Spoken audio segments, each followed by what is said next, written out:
Hello, I'm back, and tonight I thought I'd do a little Saturday cartoon. Been thinking about doing some Saturday cartoonist drawing, fun features again on a Saturday because I grew up with Saturday cartoons, so Saturdays and cartoons go together. Today we are going to draw a T-Rex. I know I've drawn a few of them already. It's my favorite dinosaur, so just want to have a little fun. Probably do some sketching today, and then maybe sometime down the road I'll ink it and color it, or however I decide to finish the picture off. So, if you're watching, join in, and you watch later on. Well, you could have joined in if you had been on time. All right, so let's screen share this properly. And let's get going.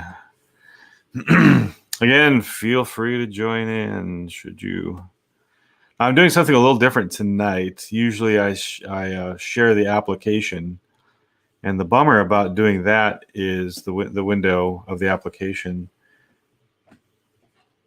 And so people only get to see, the viewers only get to see the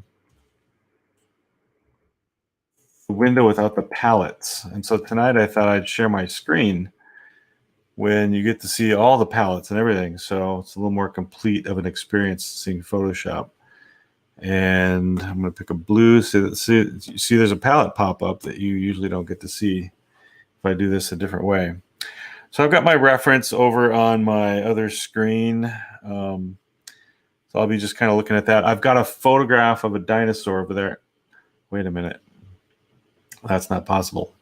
So I've got a image of a dinosaur that somebody made. And I think it's a cool image. Tonight I want to draw a caricature of a dinosaur. So in fact, the T-Rex. So, let's see here. I'm going to try to have some fun with this thing. And the key to good art sometimes is just having fun. So I want to just see if I can be loose and make a fun interpretation of this image that I see in front of me here, or to the side of me anyway. I want to do a giant head.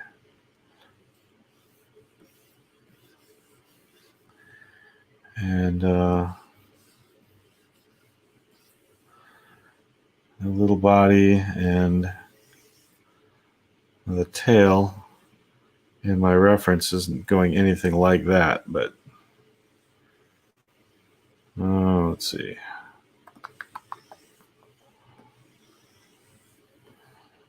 I want to shorten it just a little bit. Use the magic wand. I keep calling the lasso tool the magic wand. It's the lasso tool. You select stuff with that.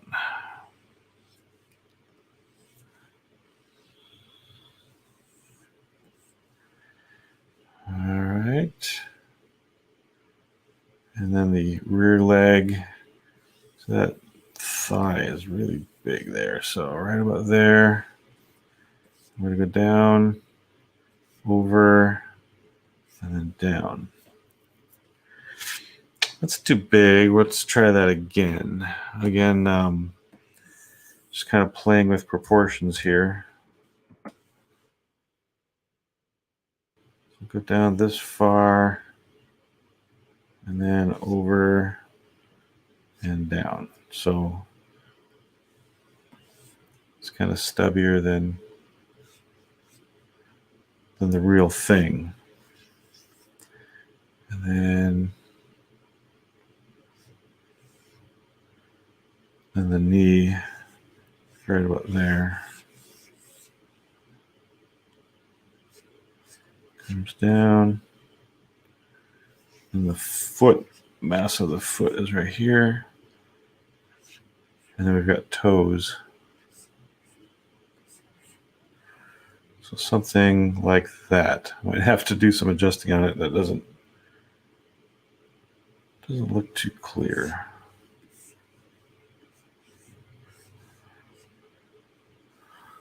I think I didn't orient it all that great. This is good practice for me to goof while I'm doing a live stream.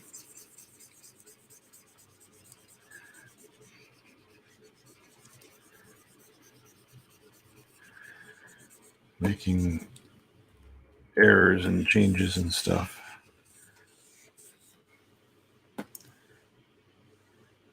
And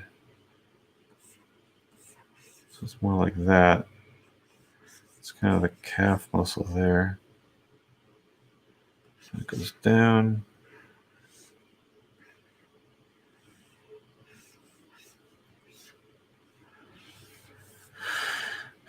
Okay, well, we'll just go with that for the time being.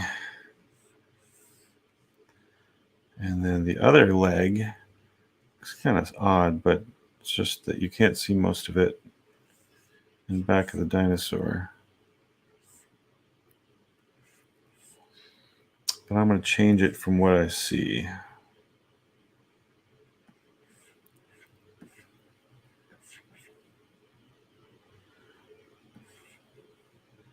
So we're going to go it straight and then down. Yeah, so have a little bit of a flare.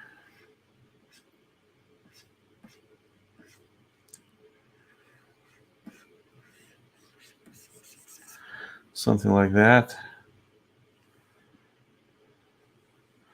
And then these little bitty T-Rex arms that everybody just loves. There's all kinds of cartoons about them. My friend Buddy Davis says that T-Rex had really stocky, bulky arms. And sometimes I draw them, I think, probably a little too thin. So up front, the T-Rex had these little dinky arms, but they kind of look like little bodybuilder arms. So maybe we'll go with something like that.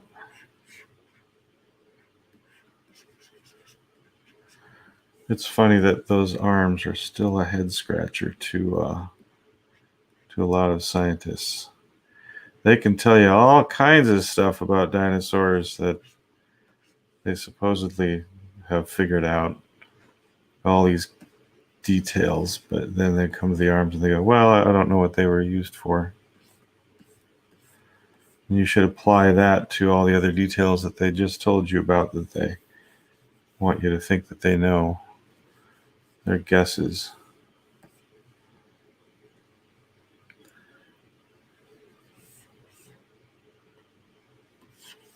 Some of those things, you just have to be there. All right. Get the mouth.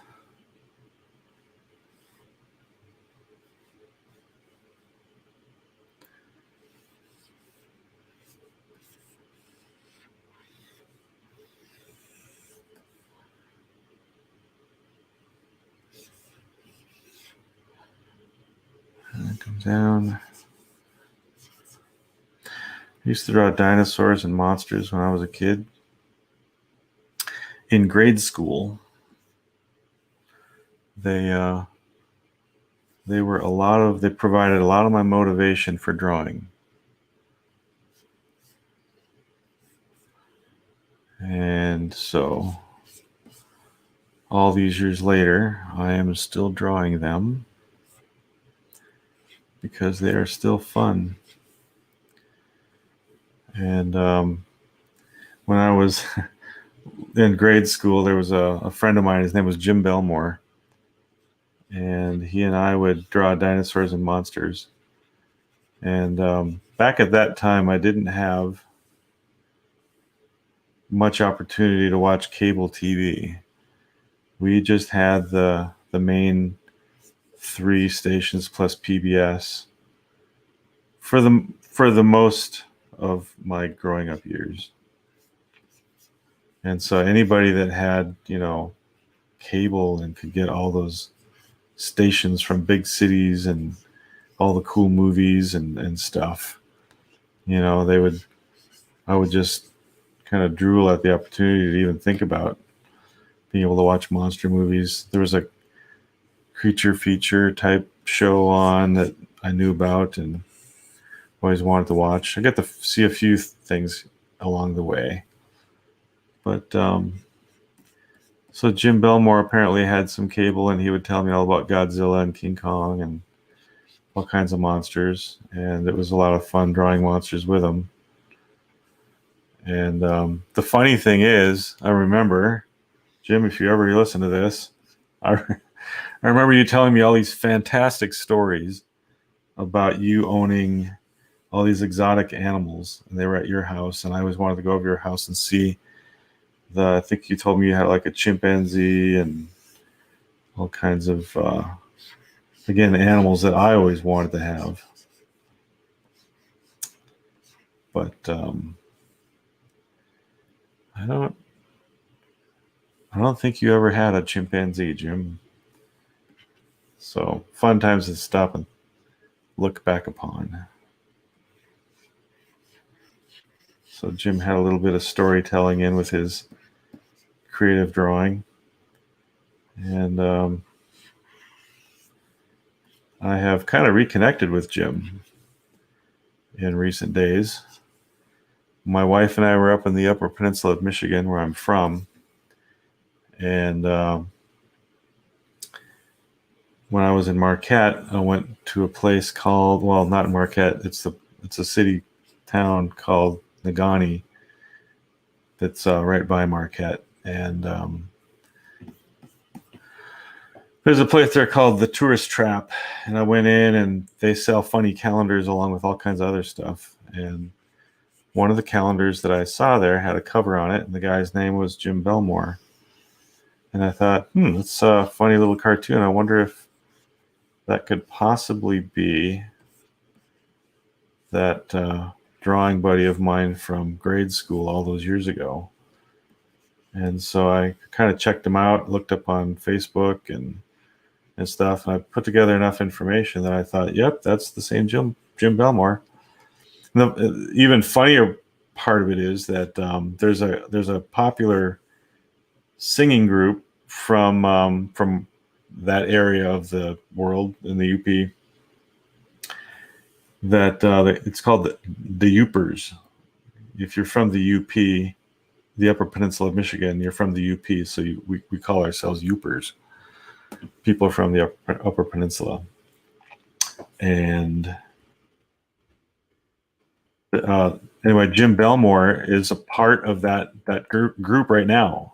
He wasn't. I've got a CD of theirs from a long time ago, and they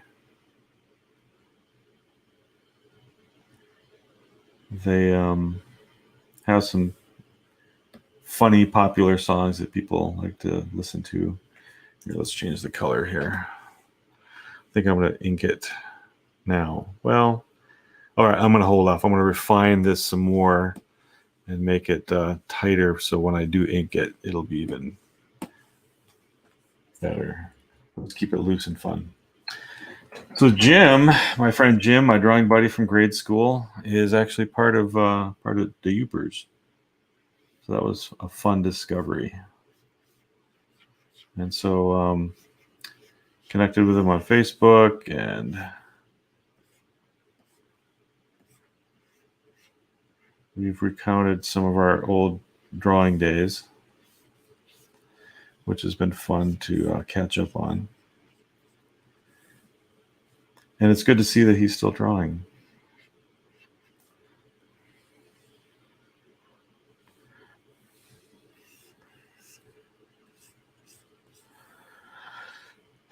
That part of the head I'm not too crazy about.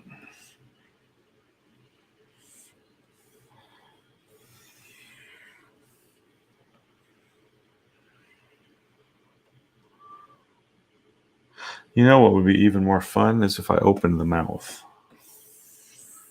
I think having it closed. Now the reference that I have, of course, it's not a photo, but it has a mouth that's sort of closed like that. But use a little imagination here. This is supposed to be a caricature after all, right? So now I want to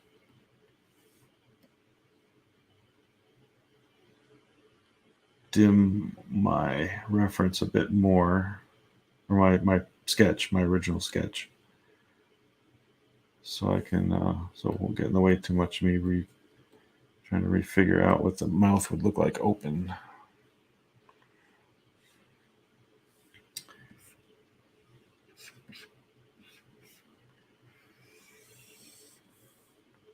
Ooh, that's ugly.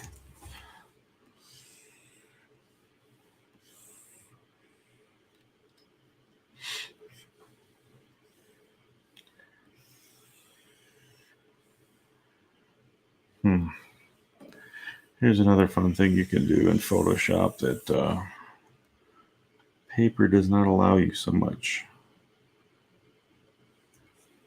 Is taking part of your drawing that you've done already, kind of moving it around to see if anything like that tickles your fancy. I'm squinting my eyes here to look at it and see if it looks like it could be right. Something to build upon here, so. But T-Rex had massive jaws. I want to do my eraser.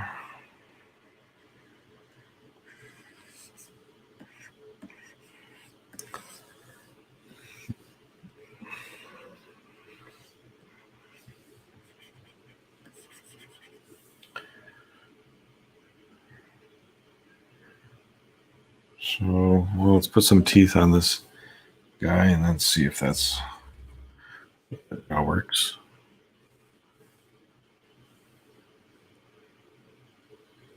Maybe part that's bugging me about this up here is you should be able to see the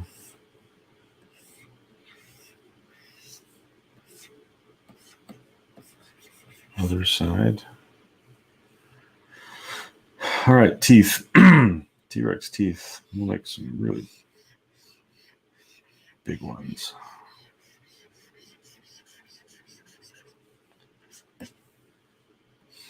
Here's a funny T-Rex dinosaur drawing story too.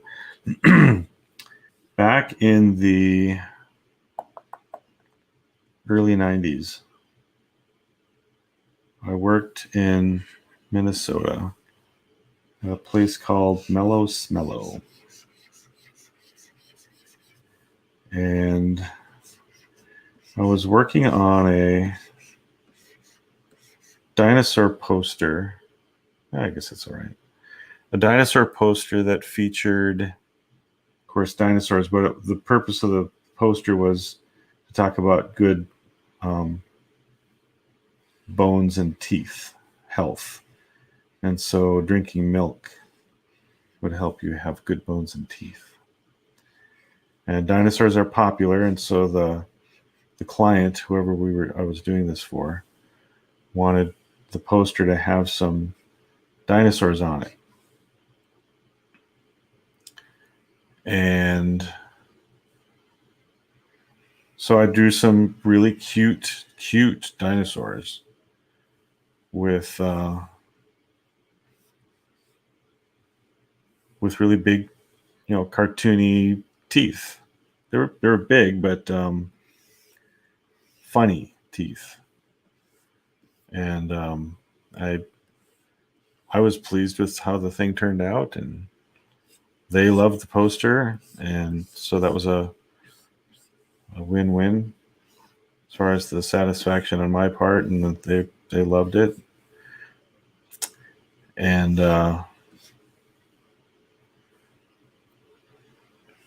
I think I remember doing another poster for the same people, and I can't remember what this particular poster was for, but it had dinosaurs on it, but this was for a different thing. It wasn't for bones and teeth. And I remember drawing the same sort of teeth on those dinosaurs too, and the review came back. You got to lose the teeth. Those might scare the kids. So, I took the teeth right out of the dinosaurs, and so they looked kind of odd with no teeth, but that was what the client wanted, so that's what we did. And I thought it looked kind of stupid without the teeth, but I was just the hired wrist.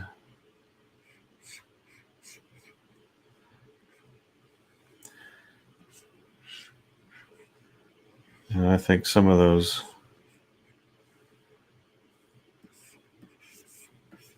judgment calls are just sort of silly.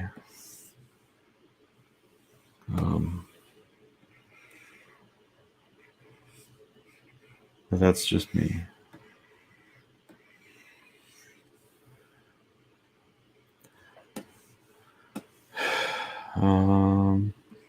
That's the kind of stuff that artists can get, interesting calls that other people will make, and it's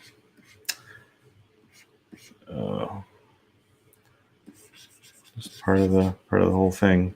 I think that's why a lot of artists just prefer making stuff that's their own thing. Then they're responsible for making the calls on it, and it's your own thing. You don't have to put up with the eye-rolling moments. That's not all clients. It's just some that tend to have the rather odd takes on stuff.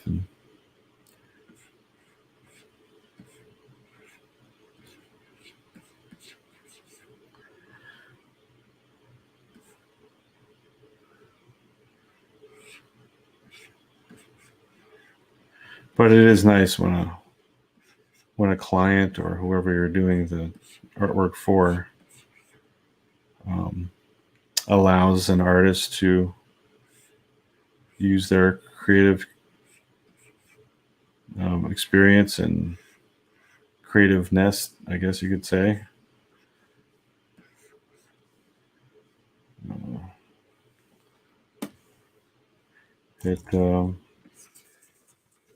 Feeling appreciated and valued instead of just, we want you for your wrist.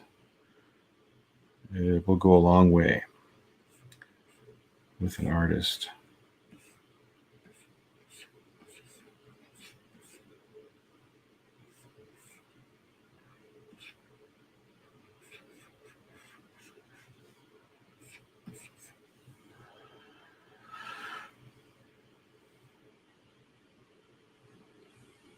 Okay. I'll draw that there. This leg needs to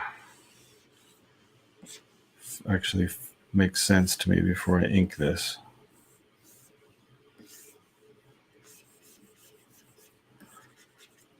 See, a lot of these sketchy lines are stuff that most people just never see. That's why I love looking at original artwork. Lines that the artist is doing to figure out the forms and options and possibilities.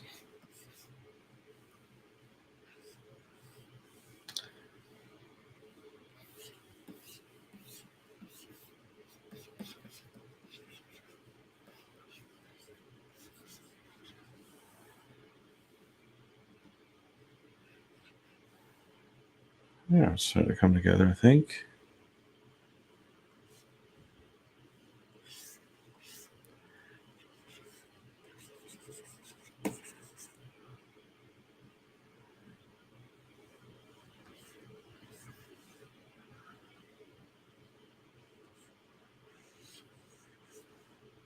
There we go.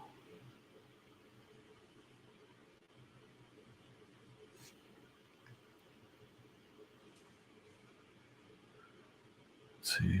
Down, back, down, back, down. sometimes reference can complicate things. I've kind of got a way of drawing dinosaur legs from just my own mind. So I'm trying to use the reference. And it's a bit different from what I'm used to, my standard solutions, I guess.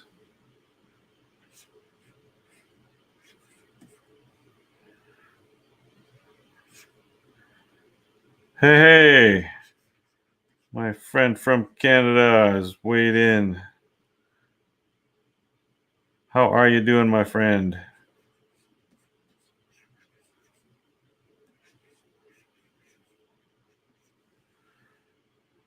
Okay, I think that's starting to work now.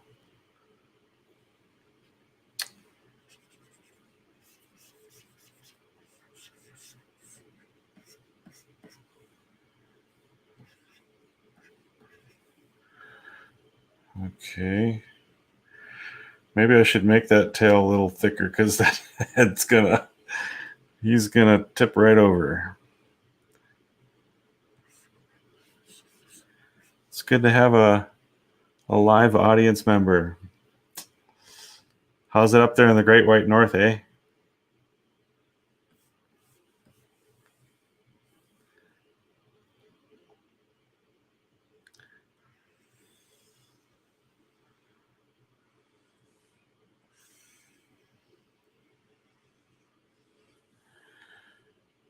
Yeah, something like that, maybe.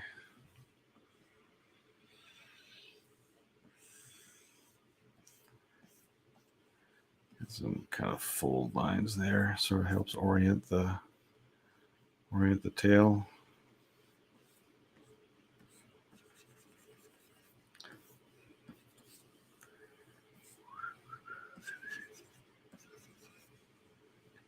I started making videos every day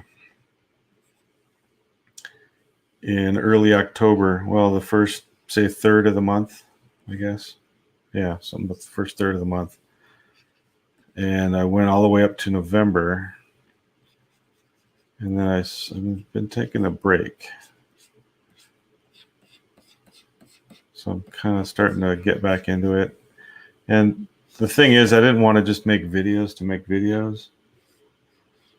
And some of the videos were turning out kind of because I felt like, well, I got to make one. So I would just sit down and draw something. But I wasn't having too much fun with some of them. And the point of that is, again, like I said earlier, having some fun, experiencing some joy in artwork, drawing. Oh, my friend Jeff says, tooting my own horn. I just successfully completed a horn replacement in my car, enjoying the warm weather. Once again, dinner calls. Yes, I'm going to be eating here in a little bit myself. So we'll have to chat sometime and catch up.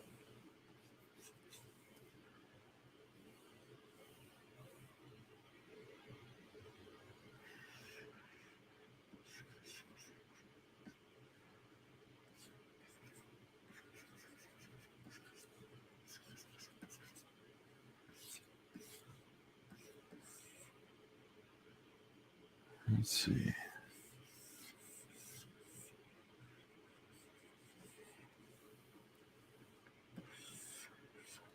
I'd like this dinosaur to not be the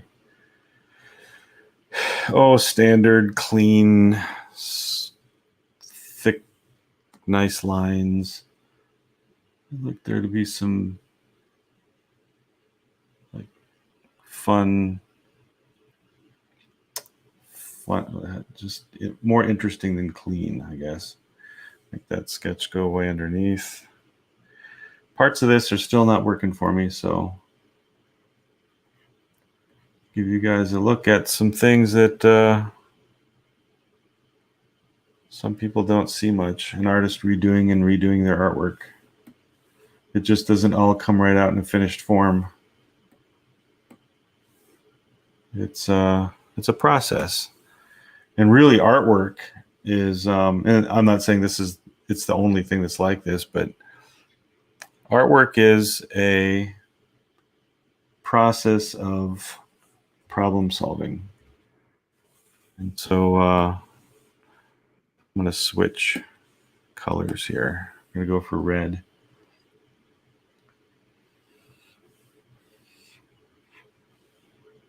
And let's move that nostril, well, move it right here a little bit.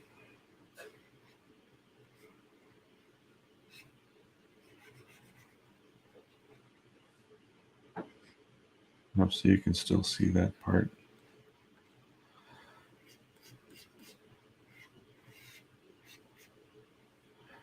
And then we'll have a little fun here and add some extra detail. Maybe this is a different species of T-Rex. Some dinosaurs have like little bumps or horns or something on the front.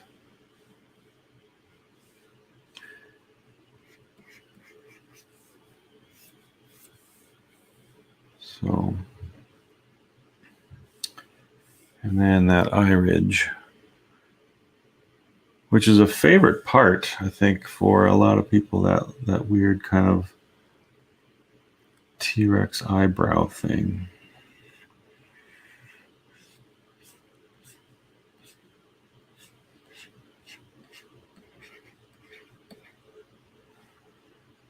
And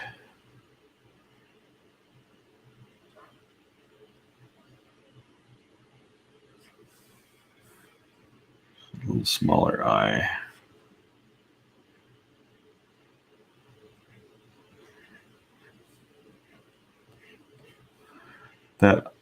That crest or whatever that thing is just kind of helps make the dinosaur look kind of mean.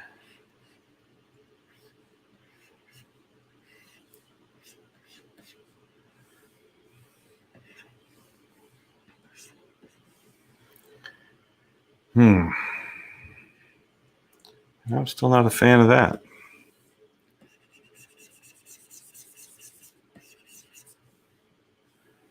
Although I think I like moving the eye down a little bit. So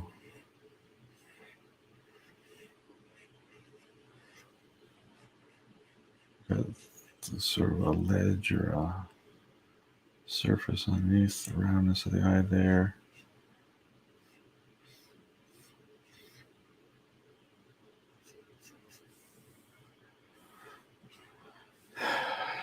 Okay, I think that works.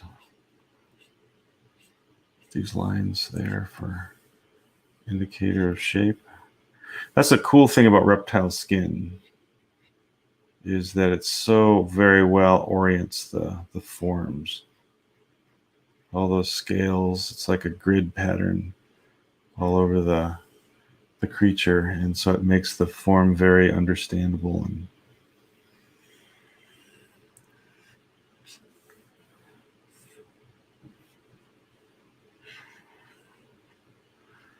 I have to draw like a little ear section there.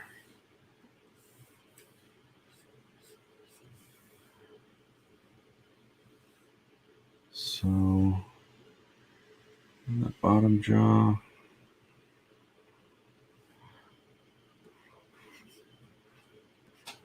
Another one of the debates that's kind of funny to think about in the dinosaur world is, did T-Rex have lips? So you see them drawn different ways. You see them sort of with these more fleshy enclosures on their mouth, and then other times you just see the jaw just kind of go right into teeth. And again, that's another one of those things that most people don't stop to think about, that we've only got skeletons, fossils of bones. And so there's just so much about the actual creature that we don't know. And I'm not saying, well, we've got good educated guesses and that sort of stuff. If you remember in the movie Jurassic Park, there's one section in that movie I love to point out to people. It's one of my favorite. Probably didn't hit me at the time when the movie first came out, but um, now when I do dinosaur talks, I love to point out the fact that the evolutionist in the in the movie, when he first sees that huge brachiosaurus, and he kind of falls to his knees, and then later on he looks and he sees a herd of Parasaurolophus dinosaurs. And he's just kind of stumbling over his words, and he goes, they do move in herds. So that was a guess that he had. Probably he told people, maybe even as a like a, well, they move in herds as a fact type of thing. And maybe he had even good reason for those things. Again, it's a fictional character, but that sort of thing happens a lot today. But the point that the movie made to me that was so strong is that he didn't acknowledge those things as reality, like concrete, until he actually, with his own eyes, saw it. And I think that's valuable. That's something that we need to stop and consider. We hear so many things presented to us as surefire things. I mean, you hear the word could be and maybe, and some of those types of words and language too, describing dinosaurs, but there sure are a lot of things that I think we're told maybe to build our confidence in the scientist more than to give us an impression about what the dinosaur was like. Bottom line, we need to be more critical and kind of ask more questions. You know, how do you know that? What's that based on?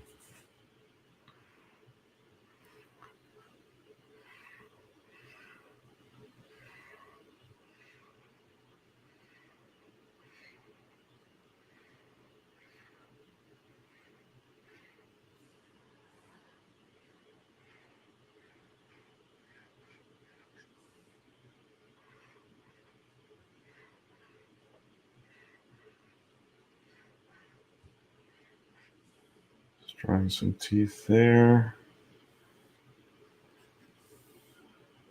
and then sometimes you see like this fleshy thing kind of hanging down underneath the dinosaur's jaws. So some of those can be kind of fun. Again, interpretations. A lot of the times, dinosaurs, I think, are based on animals that we have living on Earth today. And there's nothing wrong with that, really. I mean, other than if you're trying to say this is related to birds, and so that's why you're drawing this to look more like a bird. I don't like that. I don't think that's biblical.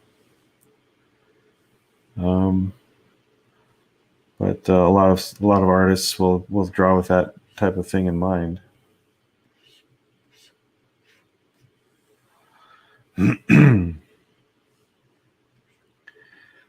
But particularly the four-legged dinosaurs like the sauropods and stuff, I think it's really useful to use the mechanics and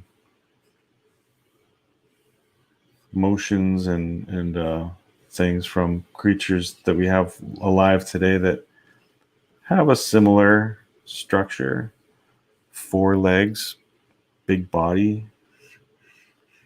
There's helpful information there that can legitimately be used.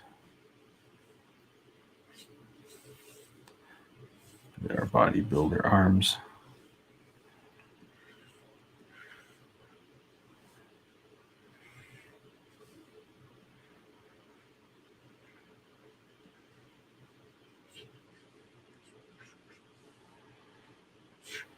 Oop.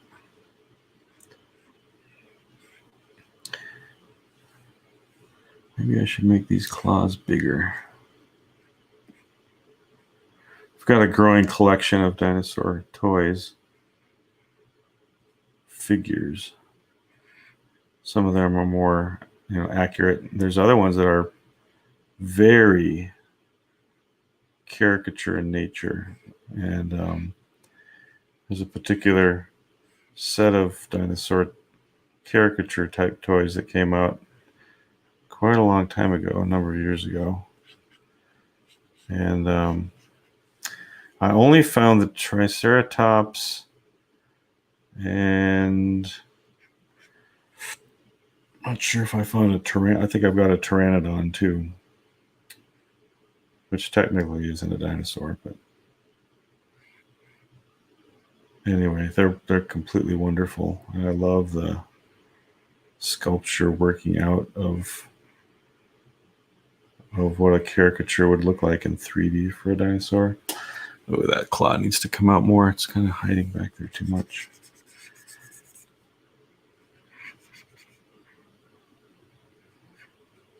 And so I'll keep looking for the other ones in that set.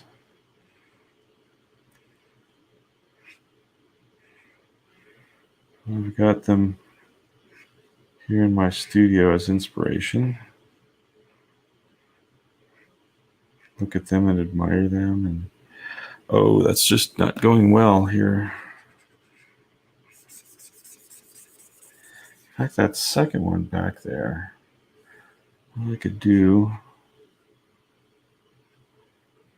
It's the problem, these things are so small, and I want to kind of clearly see them both. So what we'll do is we'll just have this one come down and then come back up. So it's hiding back there.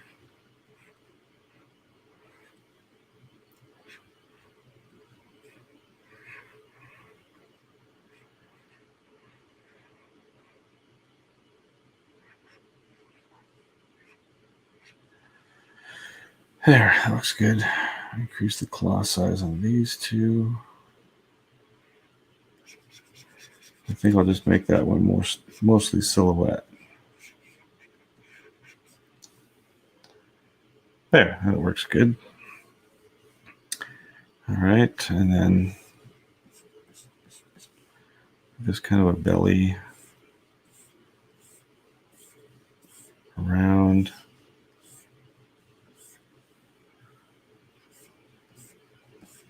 Kind of help me figure out the shape and where the lines like this that are orientating the shape of the creature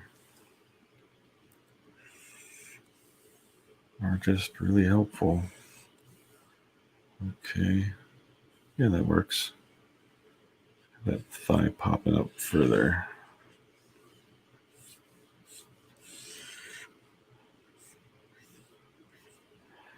Dinosaur knee.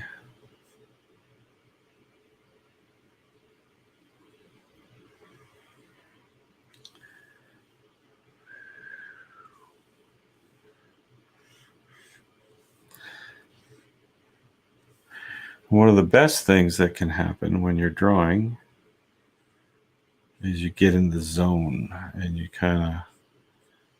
it's kind of an odd type of thing where you kind of lose a sense of time. And you're having so much fun and you're just so tuned in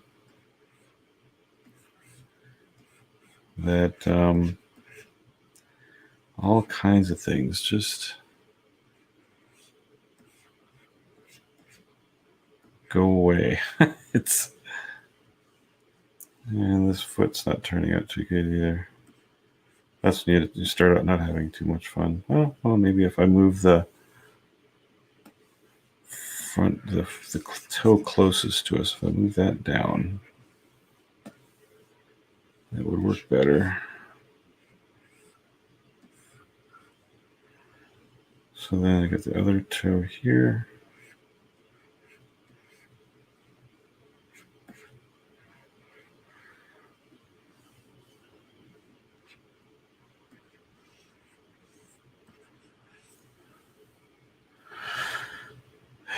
And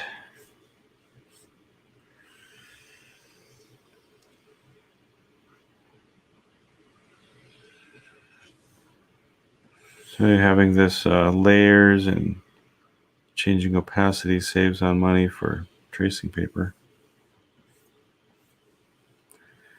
And then we'll draw like a center line for part of that tail. It would go like that. Oops, I don't want to draw it. It's going to draw it like right about there.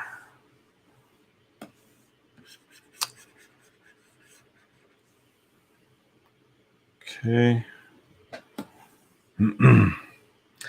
And then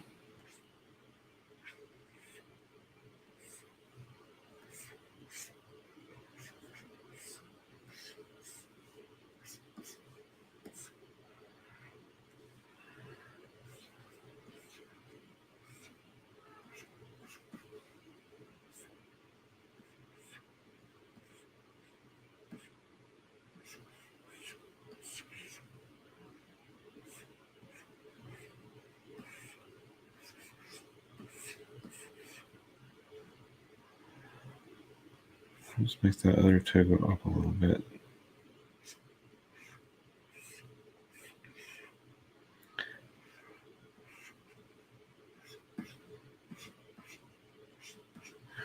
If you'll notice some of my sketch lines, if I go too fast, the computer doesn't keep up with me. And it kind of draws a straight line from where the line started to where my hand ended, not where the line was supposed to go. That can be annoying sometimes.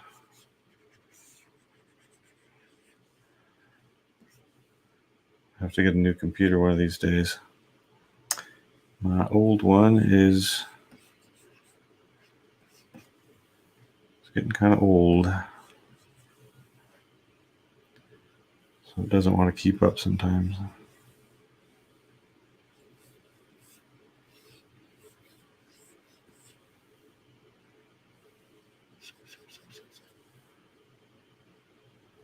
Let's see.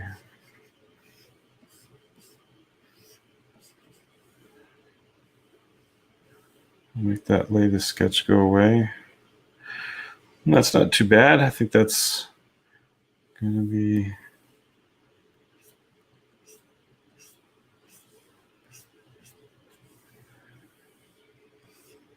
close to where we're going to end this.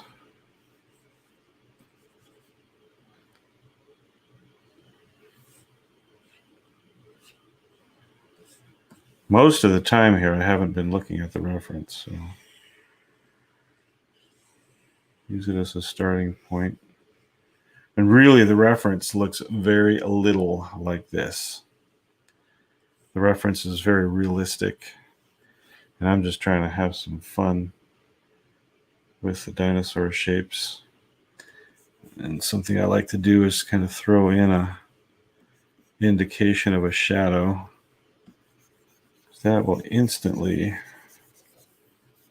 put the dinosaur on the ground.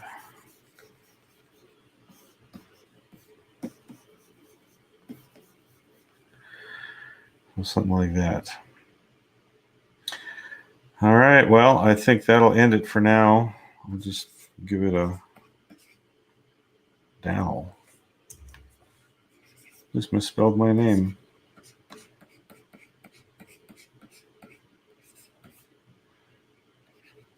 2020. What a year it's been.